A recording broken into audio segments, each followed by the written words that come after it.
जैसी चांदनी और गुलाब जैसो फूल मोए राम ने दियो, मोए राम ने दियो।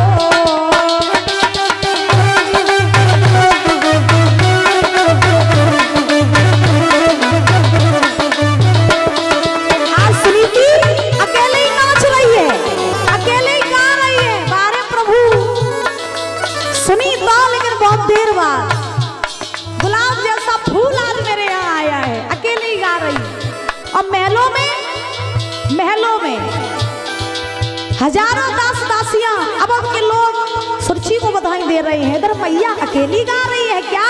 बोला ताली बजा के, ए चंदा जैसी चांदनी गुलाब जैसे फूल में राम ने दियो, मैं राम ने दियो।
मैया सुनीति अकेले ही बधाई गा रही है। जब अकेले ही बधाई गा रही है तो महाराज दोनों बालकों के नामकरण संस्कार हुए। जब दोनों बालकों के नामकरण संस्कार हुए तो सुनीति का जो बालक था उसका नाम पड़ा ध्रुव, सुरुचि का जो बालक था उनका नाम पड़ा है उत्तम। किस्मत कब किसकी कहाँ बदल जाए किसी को पता नहीं होता है, और किस्मत का खेल बड़ा ही विचित्र होता है।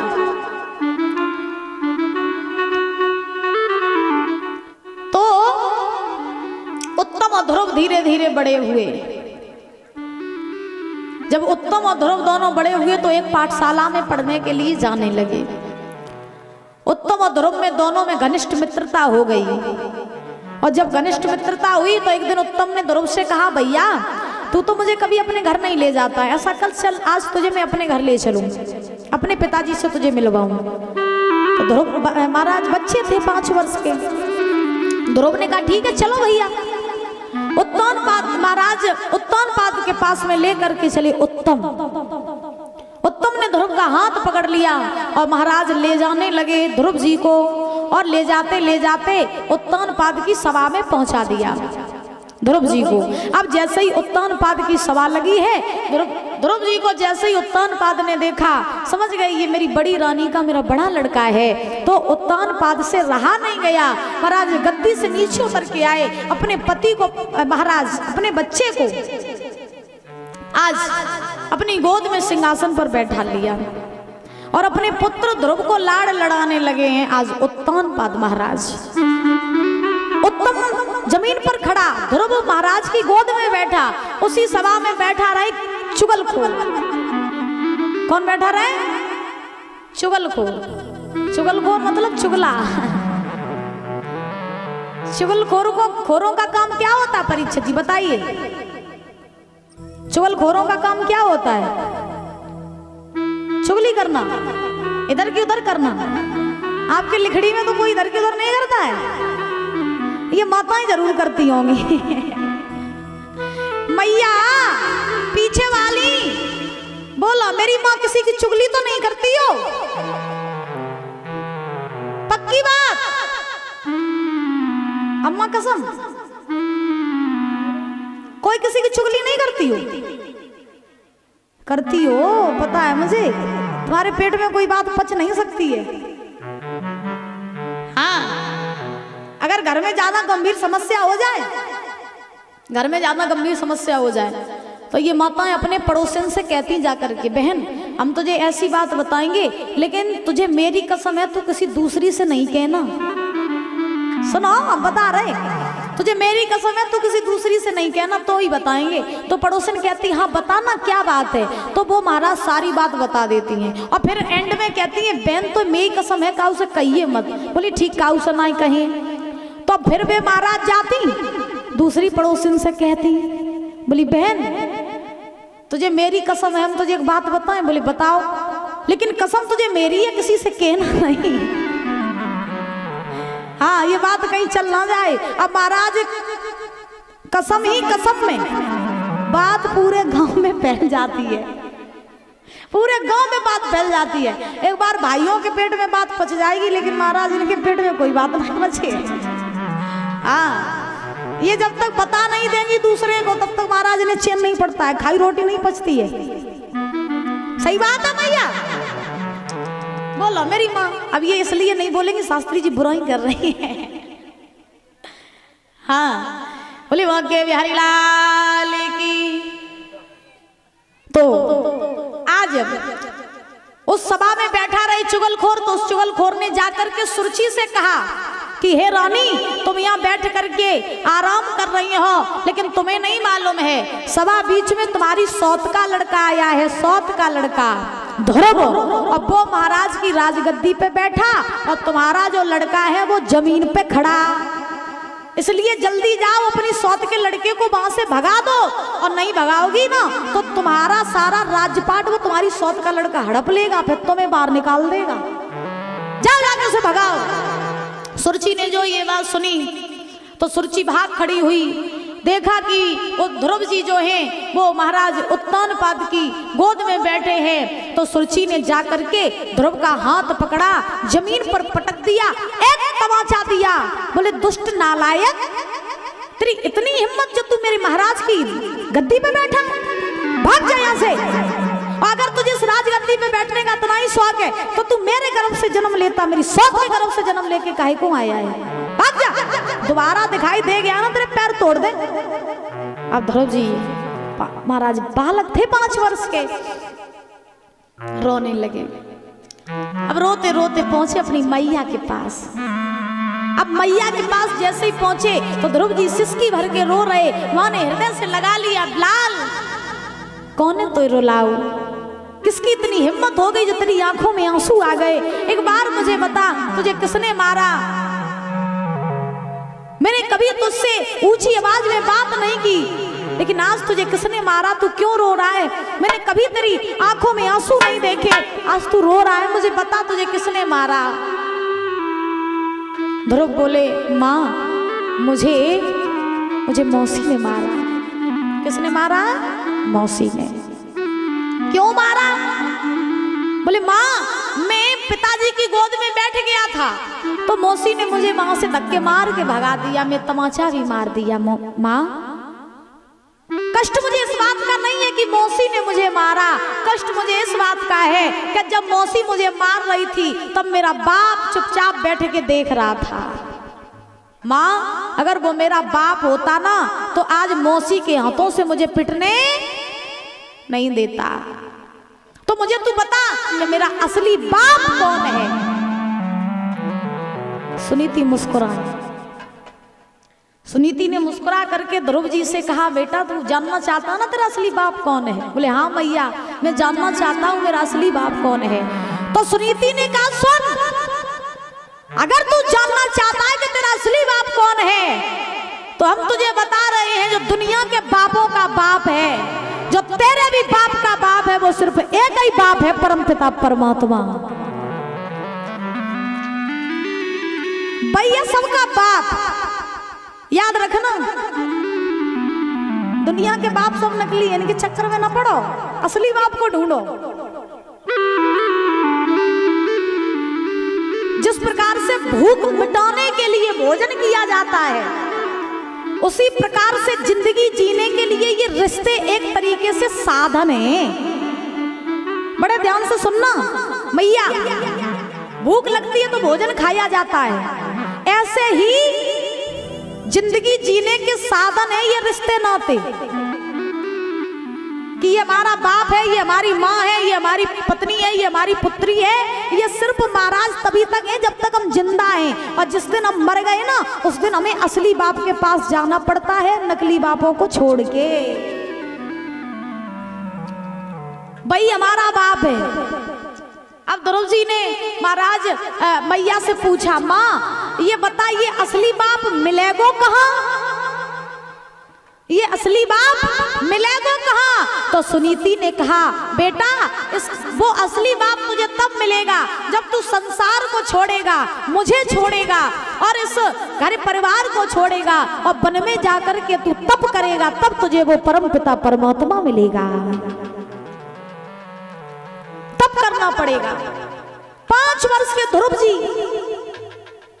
महाराज कहा, माँ जंगल में जाके तुझे छोड़ के भगवान मिल जाएंगे? सुनीति बोली, बिल्कुल मिल जाएंगे, क्यों नहीं मिलेंगे, तब करना पड़ेगा तुम्हें। तो ध्रुव जी के दिमाग में वो बात फिट हो गई कि अब मुझे उस बाप को पाना ही है, चाहे कुछ भी हो जाए। 5 वर्ष के ध्रुव जी। अब देखो ध्रुव जी को भगवान की प्राप्ति हुई तो किसके कारण हुई, ये बताइए, किसके कारण हुई परीक्षित जी, बताइए दादा। माता सुनीति के कारण हुई कि नहीं हुई?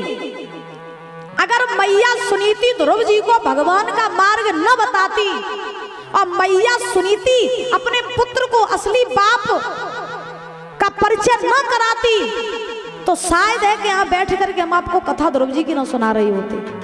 शायद है कि इतिहास में कभी ध्रुव जी का नाम नहीं आता।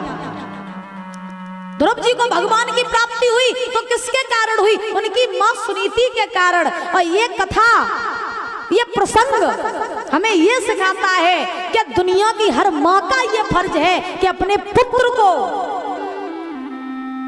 असली बाप का परिचय कराना। जब ये खुद ही परिचित नहीं है असली बाप से, तो बच्चन को कहां परिचित कराएं? हाँ, खुद परिचित नहीं है। बच्चे को हमने कल बताया था, फोन दे देती है, कार्टून देखो बेटा, और जब वो बड़ा होकर के तुम्हें कार्टून बनाता है तब आनंद आता है कि नहीं आता है? आता है। कल भी मैंने बताया था, माँ चाहे तो बच्चे को भक्त बना दे और माँ चाहे तो बच्चे को राक्षस बना दे। इन माताओं को हम बता रहे हैं और सुना रहे हैं। और दादा अब 4 दिन और रह गए, 3 दिन और रह गए कथा के। 3 दिन बाद जब हम यहाँ से चले जाएंगे तो ये माताएं सब भूल जाएंगी, सब भूल जाएंगी। इनको कुछ याद नहीं रहेगा कि शास्त्री जी क्या कह के गई थी।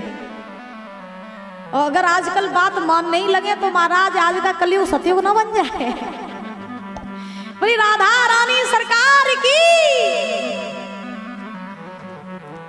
ध्रुव जी ने कहा, ठीक है माँ, मैं अब जंगल में जाऊंगा, तप करूंगा और उस परमात्मा को, उस असली बाप को मैं ढूंढ करके ही वापस आऊंगा। इतना कह करके आज परीक्षित जी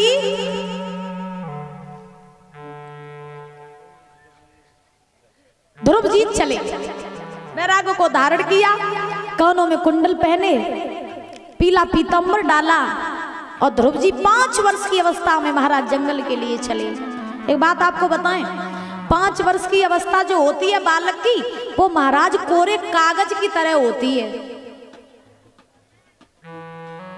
कैसी होती है? कोरे कागज की तरह। एक कोरा कागज ले लो, उस पर आप जैसा लिखते जाओ वैसा ही लिखता चला जाएगा।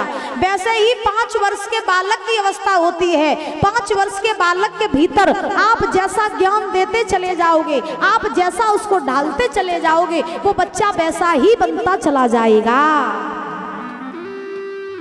तो 5 वर्ष की बालक की अवस्था कोरे कागज की तरह होती है। एक बात बताएं आपको, 5 वर्ष तक बच्चे को खिलाओ पिलाओ, उसका लाड करो, उसका सब कुछ करो, लेकिन जब बच्चा 5 साल का हो जाए तो 5 साल से लेकर के आप उस बच्चे को आंख दिखाना प्रारंभ कर दो, आप उस बच्चे को बात मनवाना प्रारंभ कर दो। हम ये इस व्यासपीठ पर बैठ करके और दावे के साथ कह करके जाएंगे कि वो बच्चा कभी जिंदगी में आपका बिगड़ नहीं सकता है। 5 वर्ष के बाद, 5 साल के बाद उस बच्चे को आंख दिखाना प्रारंभ कर दो, मंदिर में उसे भेजना प्रारंभ कर दो, पूजा पाठ सिखाना प्रारंभ कर दो, अपनी सेवा करवाना सीख लो। हम दावे के साथ कह सकते हैं वो बच्चा बड़े होकर के हमेशा भक्त ही बनेगा।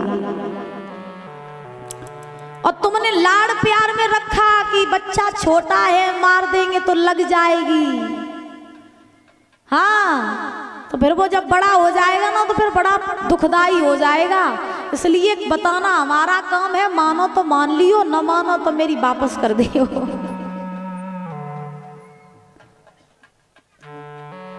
मानो न मानो खुशी आपकी। हम तो परदेसी हैं कह करके अपने घर चले जाएंगे, मानना न मानना ये आपकी खुशी है महाराज। बोली वहां के बिहारी लाल की। आज ध्रुव जी चले जंगल के लिए। उत्तानपाद को पता चला कि मेरा बेटा ध्रुव घर छोड़ करके, राज्य छोड़ के जंगल में जा रहा है तप करने। तो उत्तानपाद ने आज ध्रुव से कहा कि बेटा ध्रुव, तुम घर छोड़ करके कहीं मत जाओ, तुम अवध छोड़ के कहीं ना जाओ। हम तुम्हें ये वचन देते हैं कि अपना आधा शासन हम तुम्हें दे देंगे, फिर तुम और तुम्हारी माँ बड़े आनंद से रहना और तुम जंगल में ना जाओ। ध्रुव जी मन ही मन में सोचने लगे, बारे प्रभु तू तो वास्तव में असली बाप निकला। अभी तो हम तुझे ढूंढने के लिए निकल ही नहीं पाए, अभी तो हमने सिर्फ एक कदम बढ़ाया और आधा शासन मिलने लगा। और जब हम तुझे पता है ढूंढ लेंगे, तुझे प्राप्त कर लेंगे, तो पता नहीं क्या क्या मिल जाएगा। ध्रुव जी खुश हैं, बोले बारे प्रभु अभी तो हमने भक्ति की भी नहीं, तब किया भी नहीं, आधा शासन मिलने लगा, और जब प्राप्त कर लेंगे तुम्हें तो पता नहीं क्या क्या मिल जाएगा। भगवान कहते हैं कि तुम मेरे मार्ग पर चलो तो देखो ये दुनिया की हस्ती हम तुम्हें न लुटा दे तो फिर मुझसे कहना, लेकिन जब तुम्हें चलना ही नहीं है तो फिर महाराज भगवान कुछ नहीं कर सकते। अब आजकल के लोग होते, आजकल के जमाने के लोग, और अगर इनसे कह दिया जाता कि भैया तुम भगवान को प्राप्त कराओ, जंगल में चले जाओ, और अगर ये चलते और इनसे कह देते तुम ना जाओ तुम्हें हम 1 लाख रुपए देंगे, तो भगवान महाराज भाड़ में जाए, 1 लाख रुपए जरूरी है। ये पैसों के चक्कर में पड़ जाते हैं आज के लोग। एक समय की आपको हम बात बताएं दादा, एक गांव में एक भक्त रहता था, तो वो भक्त जो था वो भगवान की बहुत भक्ति करता था। भक्ति करते करते उस भक्त ने भगवान को प्राप्त कर लिया, भगवान के दर्शन कर लिए। जब भगवान के उस भक्त ने दर्शन किए तो भक्त बड़ा सरल स्वभाव का था, तो महाराज वो रोज भगवान के दर्शन करता जंगल में। एक दिन उस भक्त ने भगवान से कहा, प्रभु आपने जिस प्रकार से मुझे दर्शन दिए हैं, आपसे मैं निवेदन कर रहा हूं कि आप उसी प्रकार से मेरे सब गांव वालों को दर्शन दे दो, मेरे सब गांव वालों को दर्शन दे दो आप। तो भगवान भक्त की बात कैसे टाल सकते हैं, तो भगवान ने भक्त से कहा ऐसा करो कि हम तुम्हें कल इसी वृक्ष के नीचे मिलेंगे, इसी जंगल में, और तुम सब गांव वालों को लेकर के इस जंगल में इस वृक्ष के नीचे आ जाना, और मैं तुम्हें और तुम्हारे गांव वालों को सबको दर्शन देने आ जाऊंगा। भक्त ने कहा ठीक। भक्त लौट के आया, सभी गांव वालों को इकट्ठा किया और गांव वालों को इकट्ठा करके कहा भैया आज सब लोग इकट्ठे हो जाओ, कल सुबह हमें नहा धो करके रेडी होकर के भगवान को देखने चलना है, कल भगवान सबको दर्शन देंगे। गांव वाले बोले भैया पक्का दर्शन देंगे, बोले पक्का दर्शन देंगे, कल भगवान सबको दिखाई देंगे, लेकिन चलना सबको है। गांव वाले बोले ठीक सब चलेंगे। सवेरा हुआ, सब गांव वाले महाराज नहा धो करके रेडी होकर के निकले, आगे आगे भक्त है, पीछे पीछे गांव वाले। अब जैसे ही बढ़े आगे तो भगवान की ऐसी लीला कि भगवान ने क्या किया कि जैसे ही गांव वाले निकले तो भगवान ने पैसों का ढेर लगा दिया, पैसों का ढेर। कि देखे कौन पैसे से प्रेम करता, कौन मुझसे प्रेम करता। तो भगवान ने पैसे का ढेर लगा दिया। अब गांव वालों ने पैसा के नोट देखे, महाराज लालच आ गया। सो जितने गांव वाले रहे सो सब पैसा के ढेर पे गिर पड़े। अब कोई जेब में पैसा भरने लगा, कोई महाराज झोले में पैसा भरने लगा, कोई काऊ में पैसा भरने लगा, पैसे को इकट्ठे करने लगे सब गांव वाले। भक्त ने कहा भैया ये पैसा बाद में भी मिल जाएगा, भगवान निकल गए तो भगवान नहीं मिलेंगे, पहले भगवान को देख लो फिर पैसा इकट्ठा कर लेना। गांव वाले बोले भैया भगवान को तो रोज हम पूजते हैं, पैसा नहीं मिलेगा, पैसा नहीं मिलेगा, पहले पैसा इकट्ठा कर लेने दो।